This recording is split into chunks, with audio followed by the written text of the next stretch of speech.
여러분, 혹시 이런 경험 있으십니까?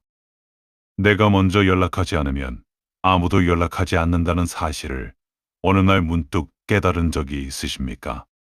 내가 힘들 때 달려와 주었던 사람이 내가 힘들 때는 문자 한 통으로 끝낸 적이 있으십니까? 내가 그토록 신경 써주었던 사람이 나를 그냥 스쳐 지나가듯 대한다는 것을 느꼈을 때, 그 순간 가슴 한가운데가 뻥 뚫리는 것 같은 그 기분. 그 기분을 아십니까? 그런데 더 이상한 것은 그 서운함을 아무에게도 말하지 못한다는 것입니다. 말하면 내가 소심한 사람처럼 보일 것 같고, 말하면 내가 너무 많은 것을 바라는 사람처럼 보일 것 같아서 그냥 혼자 삼킵니다. 괜찮다고, 다들 그렇게 사는 거라고 스스로를 달래면서 또 하루를 보냅니다. 그런데 솔직히 말씀드리겠습니다. 그렇게 삼키고 또 삼키다 보면 어느 순간 내가 먼저 무너집니다. 상대가 상처를 준 것인데 내가 더 힘들어지는 이 이상한 상황. 사람에게 지지 않으려 했는데 결국 사람 때문에 지쳐버리는 이 악순환. 오늘 저는 이것을 끊는 방법을 이야기하려 합니다. 오래전 정약용 선생은 유배지 강진에서 제자들에게 이런 말씀을 남기셨습니다. 사람에게 기대하지 말라. 기대가 생기는 순간 그 기대는 반드시 상처가 되어 돌아온다. 이 말을 처음 들었을 때 여러분은 어떤 느낌이 드셨나요? 차갑다고 느끼셨나요? 아니면 가슴 어딘가에서 조용히 고개를 끄덕이게 되셨나요? 정약용 선생은 차갑거나 냉소적인 분이 아니었습니다. 오히려 그분은 누구보다 사람을 사랑하고 세상을 아끼고 제자들을 품었던 분이셨습니다. 그런 분이 이 말씀을 남기셨다는 것은 그만큼 사람으로 인한 상처가 얼마나 깊고 얼마나 보편적인 것인지를 누구보다 잘 알고 계셨기 때문일 것입니다. 오늘 이 자리에서 저는 여러분께 한 가지를 여쭤보고 싶습니다. 살면서 가장 많이 다친 곳이 어디입니까? 사고로 다친 몸이 아니라 삶에서 진짜로 깊이 다친 곳 말입니다. 아마 대부분의 분들이 같은 대답을 하실 것입니다. 사람입니다. 사람 때문에 다쳤습니다. 믿었던 사람에게 배신당하고, 아꼈던 사람에게 무시당하고, 가까운 사람에게 상처받고, 그렇게 사람으로 인해 우리는 평생 크고 작은 상처를 안고 살아갑니다. 그리고 그 상처의 시작은 대부분 작고 조용한 감정 하나에서 출발합니다. 바로 서운함입니다. 서운함은 분노처럼 뜨겁지 않습니다. 슬픔처럼 눈물이 나지도 않습니다. 그런데 서운함은 그 어떤 감정보다 오래갑니다. 가슴 한켠에 조용히 쌓여서 나도 모르는 사이에 관계를 허물고 나 자신을 갉아먹고 결국 내 삶 전체를 흔들어 놓습니다. 오늘은 이 서운함 앞에서 어떻게 흔들리지 않고 나를 지킬 수 있는지에 대해 함께 이야기를 나눠보겠습니다. 우리 주변을 한번 돌아보십시오. 수십 년을 함께 일한 동료에게 섭섭함을 느끼는 분이 계십니다. 자식에게 서운함을 느끼면서도 차마 말하지 못하는 부모가 계십니다. 남편에게, 아내에게, 친구에게, 심지어 부모님께도 서운함을 느끼면서 그것을 꾹 누르고 사는 분들이 계십니다. 그런데 이상하지 않습니까? 서운함을 느끼는 상대는 대부분 내가 가장 신경 쓰는 사람들입니다. 나와 아무 관계없는 사람이 나를 무시해도 별로 서운하지 않습니다. 하지만 내가 소중히 여기는 사람이 나를 그냥 지나치면, 내가 오래 마음을 써온 사람이 나를 당연하게 여기면 그 순간 가슴 깊은 곳에서 무언가가 뚝 떨어지는 느낌이 납니다. 우리는 왜 이렇게 서운함에 약할까요? 그것은 우리가 관계에 무언가를 투자했기 때문입니다. 시간을 쏟고 마음을 쏟고 때로는 돈을 쏟습니다. 그리고 그만큼의 무언가가 돌아오기를 기대합니다. 그 기대가 채워지지 않았을 때 우리는 서운함을 느낍니다. 그것은 지극히 인간적인 감정입니다. 하지만 문제는 그 서운함을 다루는 방식이 있습니다. 어떤 분들은 서운함을 삼킵니다. 말하지 않고 표현하지 않고 혼자서 조용히 가슴에 담아둡니다. 그러다 어느 날 갑자기 폭발하거나 아니면 그 감정이 원망으로 굳어버립니다. 어떤 분들은 서운함을 드러냅니다. 그런데 그 표현이 때로는 상대를 공격하는 방식이 됩니다. 내가 얼마나 해줬는데라는 말이 나오고 관계는 순식간에 차가워집니다. 어떤 분들은 서운함으로 인해 스스로를 의심합니다. 내가 너무 예민한 것인지, 내가 너무 많은 것을 바라는 것인지, 자꾸 자기 자신을 검열하고 쪼그라듭니다. 이 모든 방식들이 공통적으로 놓치고 있는 것이 있습니다. 그것은 바로 서운함의 방향이 결국 자신을 향하고 있다는 사실입니다. 이제 몇 분의 이야기를 들려드리겠습니다. 여러분의 주변에서 혹은 여러분 자신에게서 어쩌면 낯익은 모습들을 발견하실 수도 있을 것입니다. 50대 중반의 김 선생님은 30년 가까이 교단에 서신 분입니다.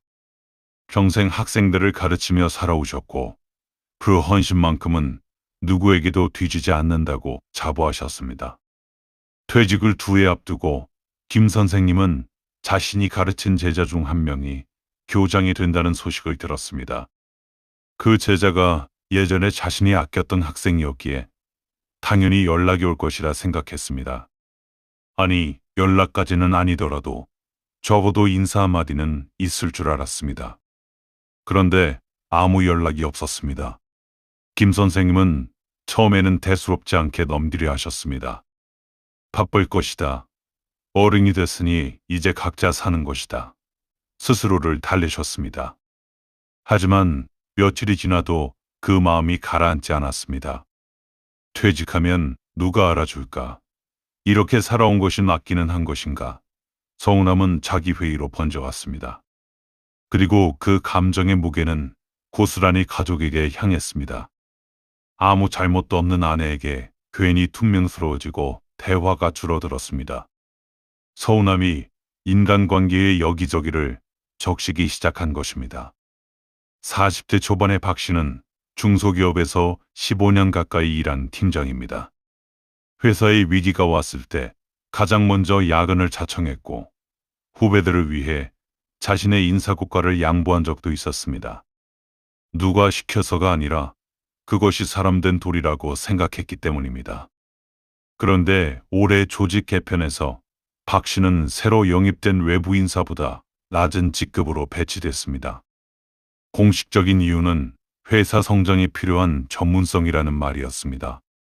박 씨는 그 통보를 받고 아무 말도 하지 않았습니다. 속으로는 무너졌지만 겉으로는 웃으며 알겠다고 했습니다. 그날 밤 집에 돌아와 박 씨는 오랫동안 아무것도 하지 못하고 멍하니 앉아 있었습니다. 그리고 가슴 속에서 조용하지만 뜨거운 질문 하나가 올라왔습니다. 나는 충분히 잘해왔는데 왜 이 대우를 받아야 하는가? 서운함은 분노가 되기 직전의 감정입니다.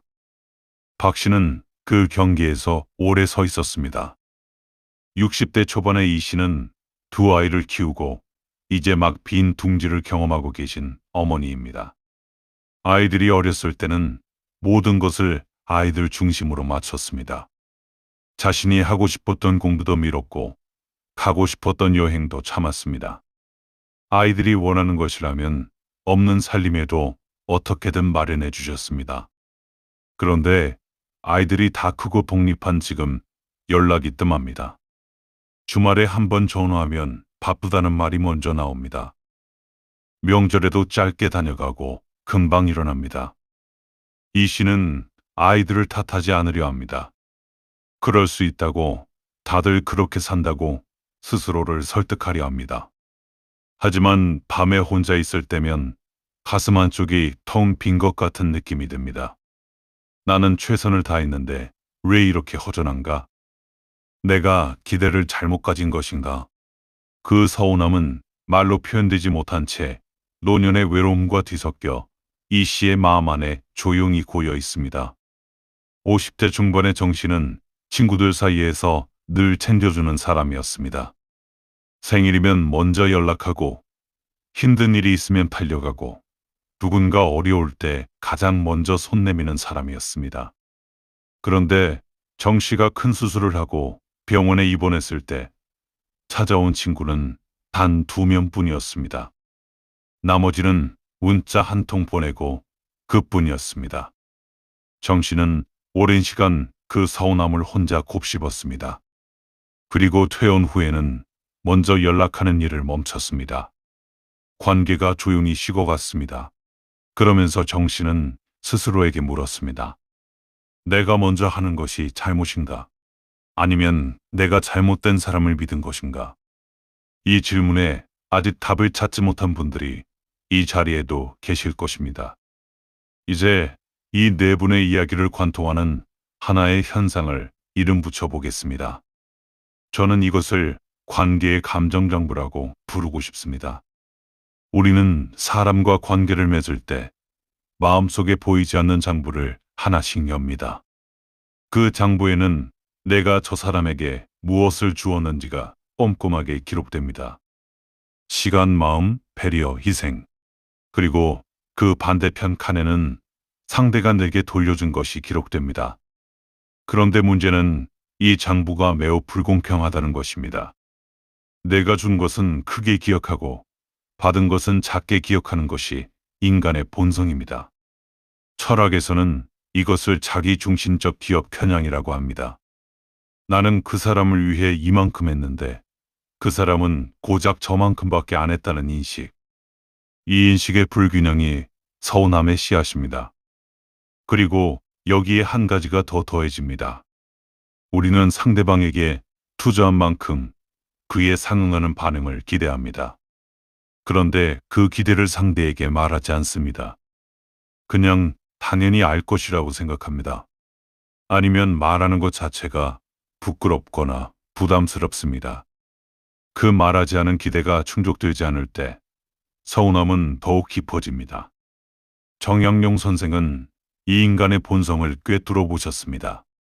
선생은 말씀하셨습니다. 남에게 베풀 때는 베풀었다는 사실을 잊어라. 그것을 기억하는 순간 그 선행은 이미 거래가 된다. 이 말은 단순한 도덕적 훈계가 아닙니다. 이것은 서운함의 구조를 정확히 꿰뚫는 철학적 통찰입니다. 내가 베풀었다는 사실을 기억하는 한 나는 반드시 그 보답을 기다리게 됩니다. 그리고 보답이 오지 않으면 서운함이 옵니다. 보답이 내 기대에 미치지 못해도 서운함이 옵니다. 결국 서운함은 관계의 문제가 아닙니다. 서운함은 기대의 문제입니다. 그리고 기대는 내가 만들어낸 것입니다. 이것을 인정하는 것이 왜 중요한가 하면 상대를 바꾸려는 시도는 대부분 실패하기 때문입니다. 사람은 내가 원하는 방식으로 바뀌지 않습니다. 하지만 내가 기대를 다루는 방식은 내가 바꿀 수 있습니다. 그것이 서운함 앞에서 나를 지키는 첫 번째 열쇠입니다.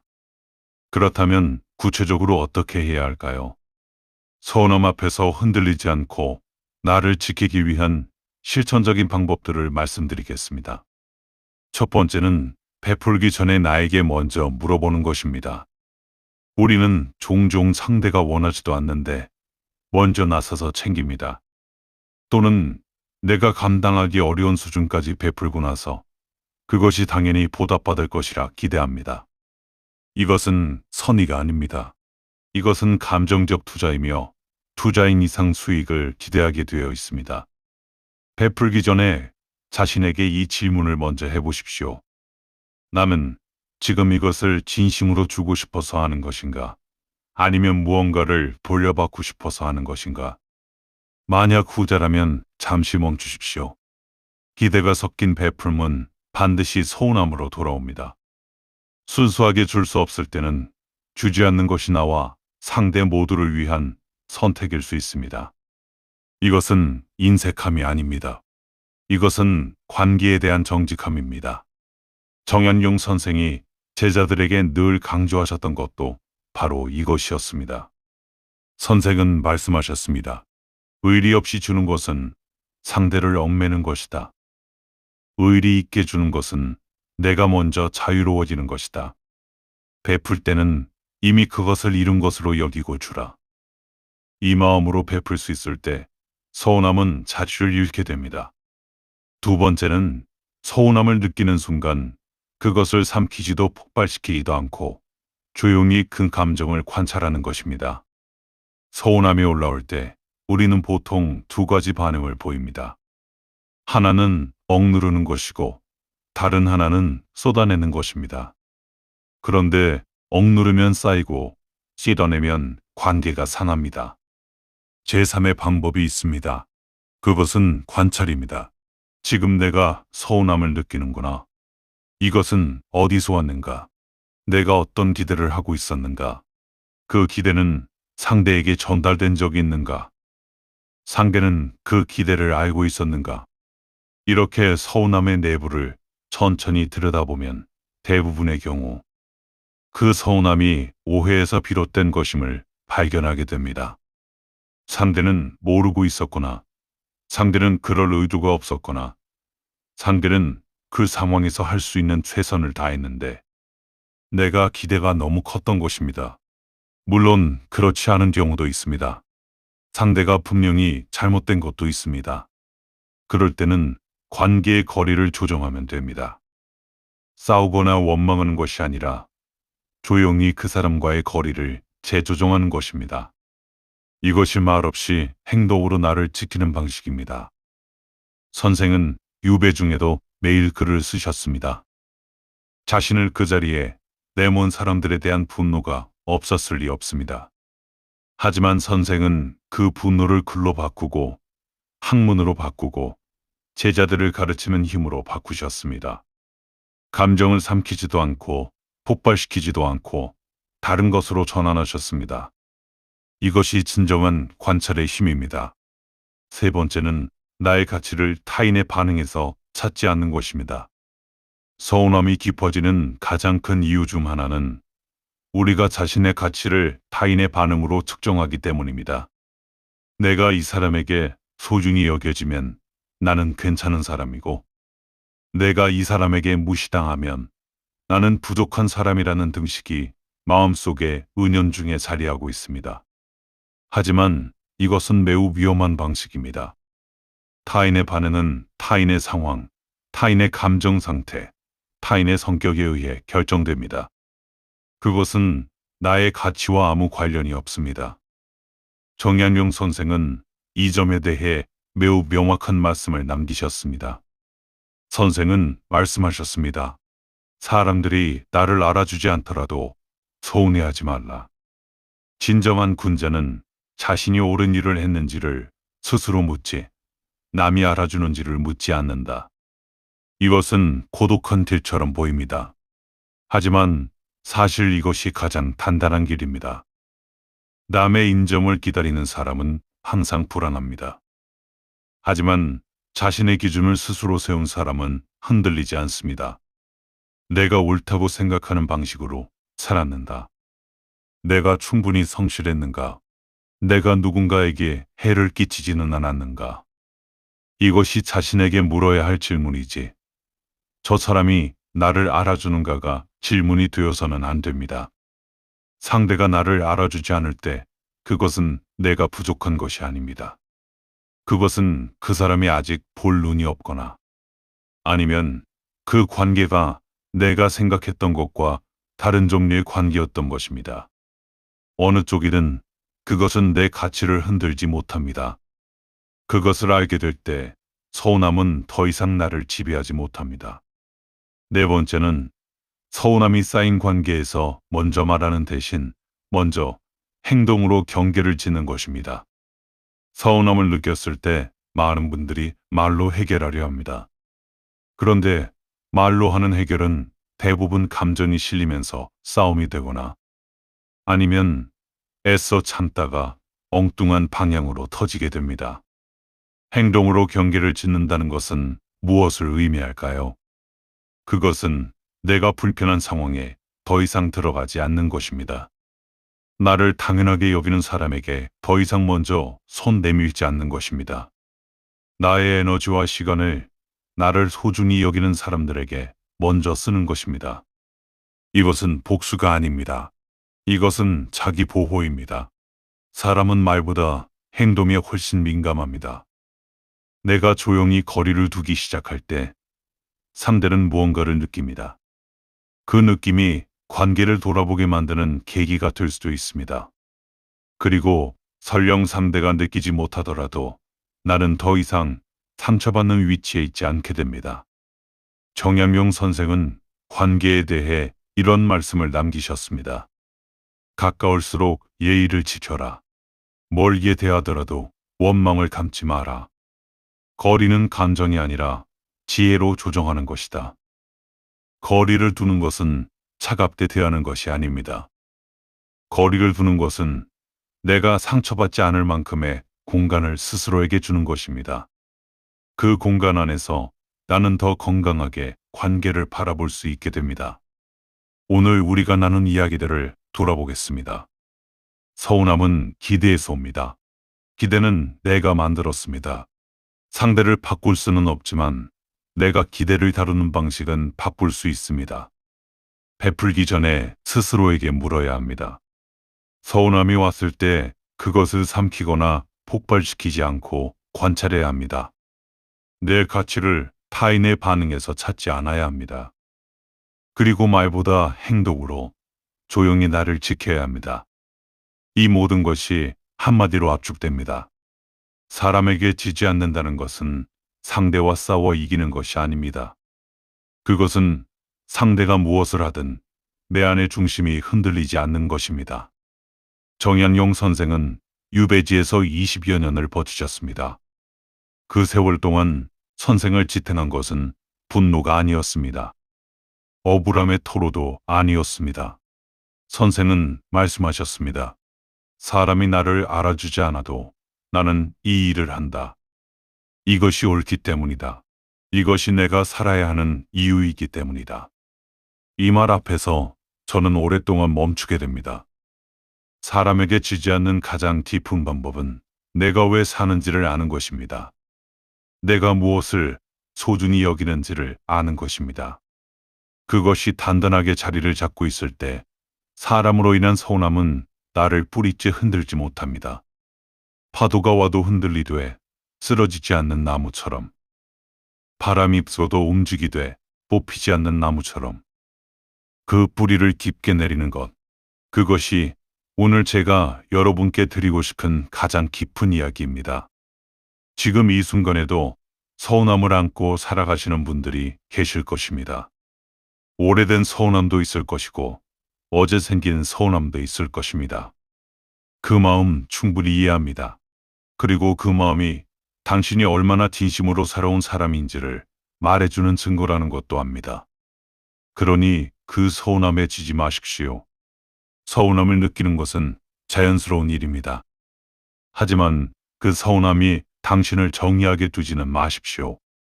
당신은 서운함을 느끼는 사람이 아니라 서운함을 넘어서는 사람입니다. 정약용 선생의 마지막 말씀으로 오늘 이야기를 마무리하겠습니다. 군자는 자신에게 엄격하고 남에게는 너그럽게 대한다. 서운함을 느끼거든 먼저 자신을 돌아보라. 그러면 절반의 서운함은 이미 사라진다. 오늘 이 이야기가 여러분의 마음속 어딘가에 작은 위안이 되었으면 합니다. 서운함에 흔들리지 않는 단단한 하루 보내십시오. 오늘 영상이 도움이 되셨다면 좋아요와 구독으로 응원해 주십시오. 여러분의 응원이 이 채널을 이어가는 힘이 됩니다. 다음 영상에서 또 함께 깊은 이야기를 나누겠습니다.